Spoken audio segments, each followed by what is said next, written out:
Welcome.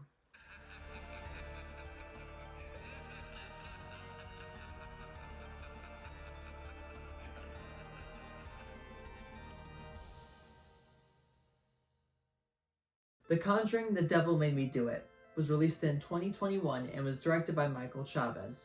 It stars Vera Farmiga and Patrick Wilson and follows Ed and Lorraine Warren and one of their most famous cases, the Devil Made Me Do It case. So for those of you who haven't heard of the Devil Made Me Do It case, which you probably have because of how much hype that this movie has been building up and all the different things, but if you haven't, this movie is based on the true story of this case where Arnie Johnson murdered his landlord and I think boss at the kennel that they worked at, and he said that the devil made him do it, that he was possessed, and it was brought to trial, and his lawyer basically said that the client is not guilty because he was possessed, and the judge was like, "You're funny, he's convicted." So like I've said, most of you have heard of this case and everything that surrounded it, and most of the movie is probably made up, kind of like most of the Conjuring movies. It's based on true events, but some of the stuff that happens in the movie is, I think, a little bit of extending the truth. Besides, of course, Patrick Wilson or Ed destroying an occult table. I don't think that actually happened. So yeah, let's start talking about some pros and some cons about this movie.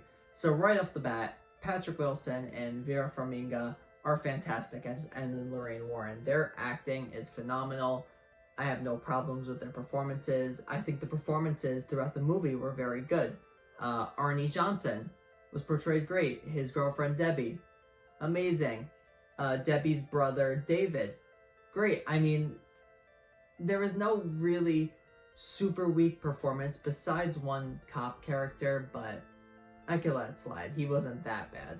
On top of that, some of the jump scares were pretty good. In the beginning, they were doing a very good job of setting up an expectation and then trying to do something that would change it a little bit. And of course, we've seen jump scares so many times before and we know the different cues, but luckily I think one or two jump scares right at the beginning were very well timed and were different than what was to be expected.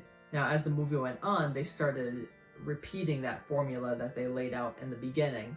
So as it went on, you could guess when more jump scares were going to happen. And I don't want to spoil what it is in case you don't want it to be spoiled. But yeah, I think the jump scares become more guessable as the movie goes on. And one thing that I thought was really good, kind of contrary to Conjuring 2, was the effects. I really didn't mind the effects of this movie. Now, I don't know what in the Tim Burton was happening in Conjuring 2, but this movie, the effects are pretty good. They hold up pretty well. There was never a moment where I was like, ooh, the CGI is very, very bad there. It never felt that way. It felt like they were good effects, and they had a budget of, I think, $39 million, so they better have been good effects. But I guess to speak on some cons about this movie, its biggest issue is its pacing. And by that, I mean how the movie moves along. Now, in the beginning, you're getting your plot, basically, and it's done very well. I think the intros of every single Conjuring movie are fantastic. After that, it became slowing down a little bit to just rushing to a new place, to then slowing down as soon as they got to that new place, to then rush to a new place.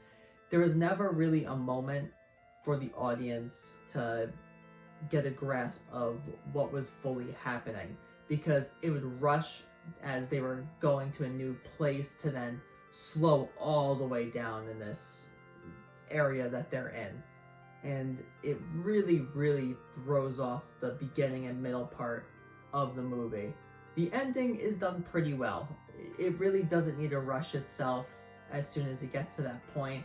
Now, some of the stuff that happens in the ending, I'm not the biggest fan of, and I just said fan of. I don't know why, but anyway.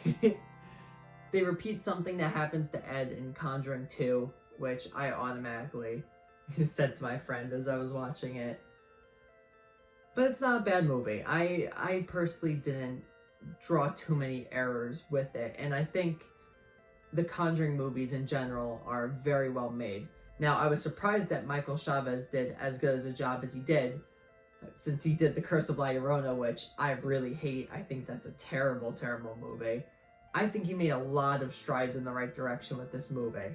So, I'm kind of excited now of what he does in the future. I want to see if he grows even further into a better director, or if he's going to revert back to his Curse of La Llorona ways. But to kind of sum everything up, the effects are good, the acting is great. What really is the fault of this movie is its pacing. If it was a little bit better, it would have been a better movie. So, overall, I'd give The Conjuring The Devil Made Me Do It a 7 out of 10. And I do recommend it. If you've seen the other Conjuring movies, then you're going to like this movie. So thank you everyone for watching this review, and be on the lookout for more reviews in the future. I'm really excited because we've got a lot of cool videos that are going to be coming up. The Haunted House. We've got some podcasts. We have an in-person podcast that's been filmed and is on The Conjuring The Devil Made Me Do It, so that will be released a little bit sooner than some of the other ones that we've already filmed. So be on the lookout for that.